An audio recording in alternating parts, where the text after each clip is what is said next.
Hello everyone, I'm Greyshot, and today I'm going over the heavy tank battle group because, oh boy, you guys had a lot of comments. So I wanted to take a minute because I did a little bit more research and did a little more, double checking. Because last time I was like, oh, here's what I would like. And yeah, there's some things you guys point out that were definitely more on the correct path. And there's some things I'm like, okay, this actually makes things even more confusing. So let's get into that. So there are four potential battle groups coming. We know it's a heavy tank battle group. Hopefully it's not 2 factions. I want it to be 4. That would be a big bonus for the entire community if it was 4 battle groups. So I'm going to prep this video as if it was 4 battle groups and not 2. So again, no insider info or anything like that. This is my just gut feeling based on public information. So I just say that because I've previously been in the CoH3 behind, like, content creator program for behind the scenes stuff. So just throwing that out there. But also saying that has no influence over this. So let's get into it with the British. Now the British actually is probably the faction that is most obvious. And I know you're like, wait a second, the Wehrmacht, but hold on, I swear. So I forgot about the prototype units that are in the game. And as you can see, there's already a prototype for a unit, the Crocodile. So most obvious to me is you get the Crocodile. It is a Churchill with a flamethrower variant that essentially increases its anti-infantry firepower. The thing that I kind of was pushing for a little bit, for me, I think a more frontline overall tank is required because the Churchill and the Matilda are better against infantry, while the Black Prince is better against armor. Have something in the middle. If you want to do a Crocodile, that's fine. And we know that the British like to do battle groups around specific countries, like the Indian artillery or the light Australian forces, right? Because you got the tank destroyer and the Australian infantry. Well, we already also know there is Canadian infantry in the game. So adding the Canadians with a Churchill, boom, bada bing, you got yourself a winner. Now, that is most likely, in my mind, because of those factors, the tank that the British will go for. Now, I still say a Comet could be useful because it is more of a overall sort of like battle tank similar to a Panther. Again, if you're including something similar to a Panther, I can still see it being more of a classified as a heavy tank. There you go. Heavy tank battle group still fits into the qualifications. That being said, again, it doesn't have the model in the game already. They'd have to make it from scratch.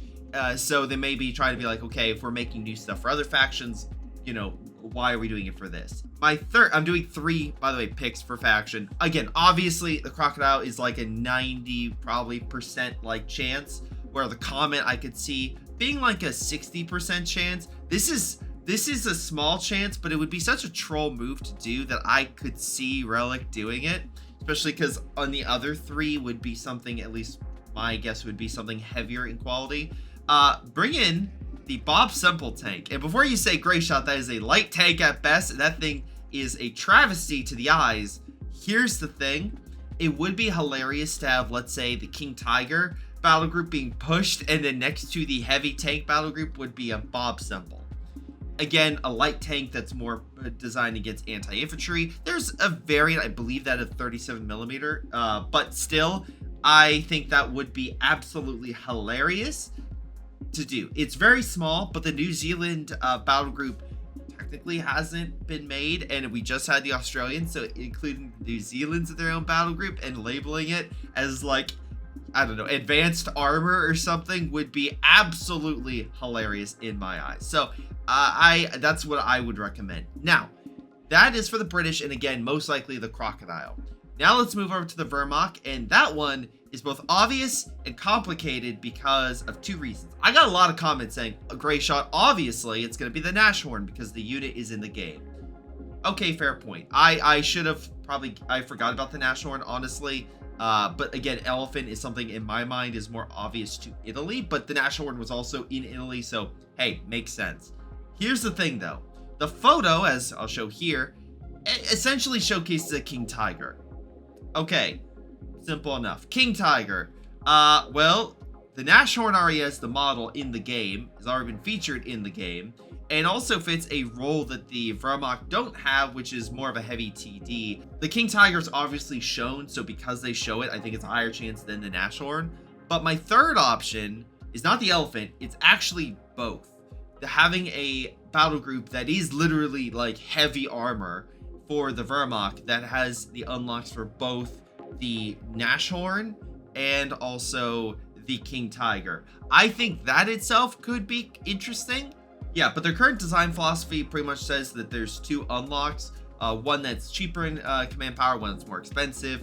Again, kind of going with the philosophy of one can be built in the base, the other one is a call-in that you can automatically deploy, right? So there's that aspect. I could see something similar to where it's like, oh, go with the TD or go on one side of the focus for the battle group, or go with the King Tiger on the other side. I could maybe see something like that. Again, if I had to bet, the King Tiger is obviously going to be a higher choice, but the Nashorn I could see being like a potential inclusion into it. But King Tiger is the obvious heavy tank, so there. That is my guess. But again, I did say it would be cool to have both. So I'm kind of including both because I think both could be a very cool thing. But maybe they'll just keep pushing Nashorn further down the line, which would be slightly hilarious that a unit in the game is not in multiplayer for years. Or maybe not hilarious. Maybe that's another thing. But now we move on to the Americans. And this is where I have to disagree with people, because I recommended the Jumbo. And people are like, well, what's the difference between that and Easy 8? And the Jumbo has a bit, not a lot, but a bit more armor to it. And right now the Americans have the Hellcat, the Sherman, the Easy 8, and they don't necessarily have the most amount of armor. So having a tank that can take even one additional hit, I think could be a bonus to the Americans. So that's why I still think the Pershing now is less likely than something like the Jumbo. Also, again, the Jumbo would be a more unique unit to Company of Heroes 3, where again, that's my take. But Greyshot, you might be asking yourself, be like, okay, well, you have the Jumbo, you have the Pershing. What is the third tank? And this is my off-ball one, similar to the British. The again, the Americans, I would see including maybe another faction or another country.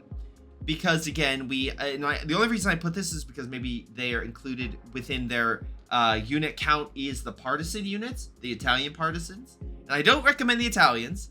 I think the doc kind of fits more of including more Italian units, at least for the time being. But hey, I could be proven wrong. What I could see, though, is them funding the Free French. And you have yourself a Free French. Because I was trying to think of other countries that you can include units in. There really wasn't too many, but the Free French, maybe you can include some of their heavy tanks. Again, they did have some, like, was it the Char tank? That I know, that thing is very heavily armored, but it doesn't have a great gun. Still, it has so much armor on it that I think it could be interesting. But if you just want to go out there with a tank, and I'm going by Ruse philosophy, where it's like, yeah, sure, as a prototype, really wasn't out by the time where the war was out, but hey, the Black Prince is there, whatever. Go with the RL-44 for the Free French as like a heavy tank unlock, because why not? It would be cool to include it in the game, and that way you feature the Free French, you have those units, and then you have a heavy tank.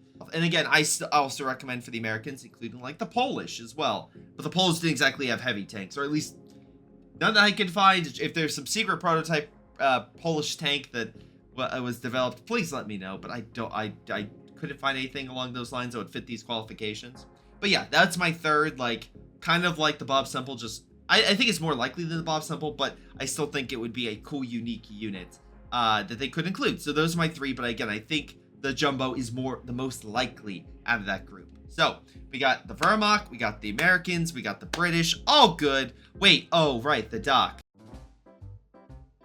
This drove me up the wall trying to think of 3 potential candidates. Because again, you can bring down the tonnage, right, because of the Panther, right? You can bring down the tonnage, but still finding 3 heavy tanks for the doc was challenging to say the least. Now, some could say you just include the Nashorn. And yeah, you could include the Nashorn, but I don't necessarily think that's the best thing because the Italians already have so much AT, from the Martyr to the Savante to the what's it called, the Flak, that 36. They already have that stuff. Now you can say, well, Greyshot, what other heavy tanks were in North Africa?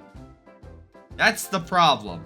There really wasn't any. The Germans only sent the Tigers. They didn't send anything else from what I could find to North Africa. I don't see them sending the King Tiger all the way down to North Africa. That's pushing it. So what do you do? Well, I have two potential candidates. One I think is more likely than the other, and we'll go with the first one, which is the P2640. This is a quote-unquote Italian heavy tank. The problem with this one is they weren't in North Africa. They're really, there's very few of them, and the ones that they were available were more guarding around Rome and were in Italy proper. But they were a more advanced medium tank.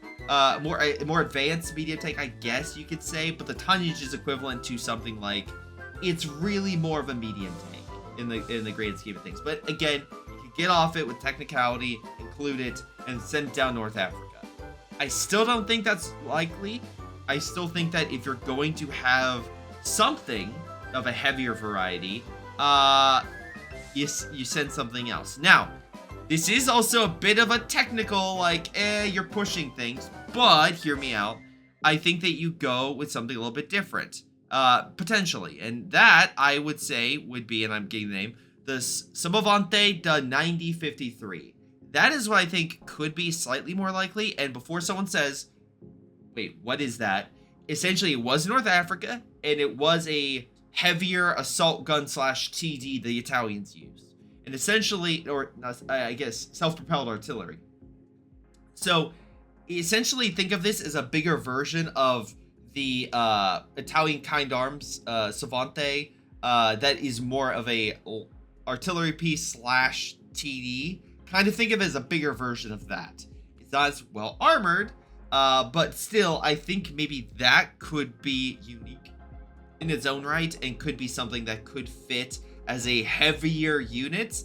Again, to me, it checks all the boxes of being unique, fits a unique purpose, and is something that is stronger. It fits a unique role into the dock. While it is a TD, it also hits a artillery focus, which again, for the dock, I could see that filling a unique role, being both. So yeah, that's what I kind of see as more likely. But again, they could easily send the Nashor down. They could easily make an Italian heavy tank, or they could easily put this thing.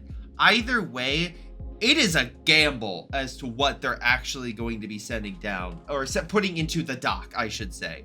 So again, for me, if I had to like pick one, I'm going honestly with the oh god, I'm butchering this. CoH3. That's what my guess is. Again, could completely be wrong. They could be easy and just like, we're gonna send the Nashor down. But for uniqueness, for having something Italian that was in North Africa, that is a heavier sort of quality to it. It's not really a tank, a heavy tank, but it is a heavy self-propelled gun / TD. I think that would kind of fit all the categories enough. But yeah, maybe I'm missing something. What do you guys think? Again, that's I guess a more proper examination of heavy tanks and what they could send down. But I think also it just comes down to gameplay. So if they want to send down an Ashhorn in North Africa and put a King Tiger in Italy, for gameplay wise, I'm fine with it because it is unique. But again, I'm trying to pick stuff that makes sense based on the current composition of every faction, what they kind of still need. Like the Americans need artillery, so the advanced infantry worked very well. For the Wehrmacht, I see more of a TD, but hey, you want to do a King Tiger? Sure, go with it. That's why I think Nashorn still kind of fits within the Wehrmacht more so than the Dock. Dock needs something a little bit more multi-purpose. Americans probably need something with a little more armor, and the British need something that's more multi-purpose front line. And again, the Churchill does have more speed to it, so that works. Well, what do you guys think? Leave your comments down below. This has been Greyshot17, and I'll see you guys next time. Hello everyone, this is Greyshot17, and before y'all go, let me give a special shout out to Patreon supporters Joey G240, Milam, Big Cooch, Aphyria, Ace, Pyroshark, Tonybee, 95, Epic Pleb. Thank you all for your incredible support and helping me grow my channel and support my channel and everything I do. Thank you, and to the rest of you, thanks for watching, and I'll see you guys next time.